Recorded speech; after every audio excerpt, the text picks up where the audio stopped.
Hi, this is Professor Art Goldberg. I'm an adjunct professor of English at two South Florida community colleges. I made this introductory video on the parts of speech and how they are matched together and put together to introduce students to the concept of constructivism. So I hope you enjoyed. It's been a pleasure preparing these videos for the Khan Academy, and I hope to hear back from you guys soon. Why is English a battery-operated language? Because English requires construction. We're in the construction business when we put together sentences. We put together sentences by linking parts of speech, and one part needs to be linked to another part to get real power, to get the energy to flow through the sentence. Parts of speech need to be connected together to give your sentences real power.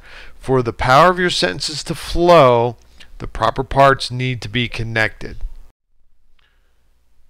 Every correct sentence must have a subject and a verb. Nouns account for the subjects, the people and places and things, and the parts of speech that account for the actions are the verbs. So nouns and verbs are the two parts of speech that really have to come together for making complete and correct sentences. Adjectives and nouns are linked together, adjectives being the modifiers of nouns. Not every sentence requires adjectives. Not every noun in a sentence requires an adjective, but if you want to use an adjective, make sure you can hook it up to the right noun.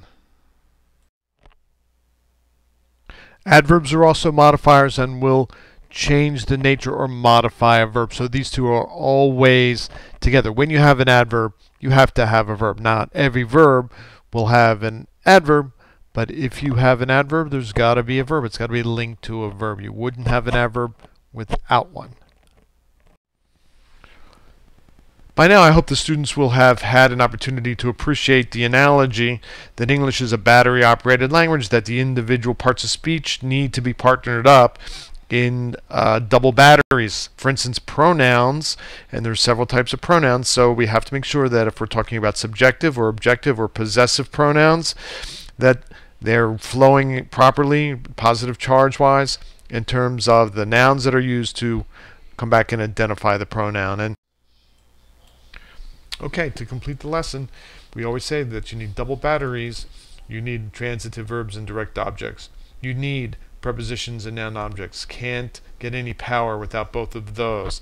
Linking verbs and complements must have both, and subordinating and coordinating conjunctions have to know the difference and have to be able to identify those clauses.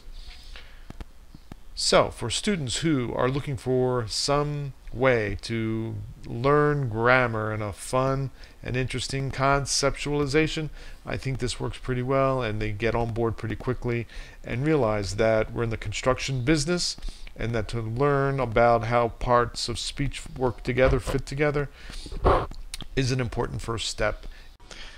Well, thank you very much. That wraps up English is a battery-operated language, and I hope you find the analogy useful that double batteries are required when we are empowering our sentences by putting together the different parts of speech. It's been a pleasure preparing these videos for the Khan Academy. I look forward to hopefully working with you in the future.